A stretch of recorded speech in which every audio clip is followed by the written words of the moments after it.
So sabi ko, information drive din, na siguro ipalabas sa TV o whatever, na ganito ang mga benepisyo, kagaya ng zero balance, no? Ano yun? Sa mga DOH hospitals lang. So yung mga provincial hospitals, mga hindi kasama. Hindi pa kasama, GOCC, hindi kasama, no? Yun, dapat information para at least ang mga tao hindi pupunta sa hospital na ito dahil hindi libre. Dapat pupunta sila ganito.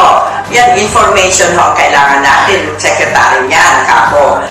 Ang pagkakaintindi ko, sabi ko sa no balance billing policy, libre. Kako, bakit kailangan dapat mag-forward dun sa sakit na libre? Kako, dapat lahat na nagsakit, libre na. Kasi hindi mo naman mapili yung sakit mo. Sabi kong gano'n. So, kung tutulong na rin lang, lubos-lubosin na natin na lahat na ng sakit kasama na dyan sa no balance billing policy. Kaya sinabi ko rin kay Secretary Herbosa, patayo ka ng maraming ward.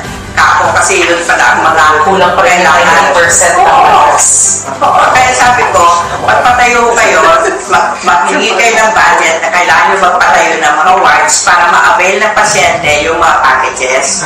Kako. Kasi karamihan, punong-puno na yung ward. Dapat, sabi ko, automatic na members ng yakap ang government hospitals. Kasi ano pa yata magpapa-accredit pa.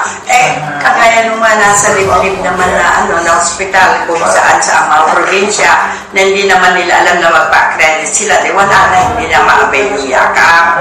So, sabi ko, basta government hospital, automatic na lang. Automatic members na ang government hospital.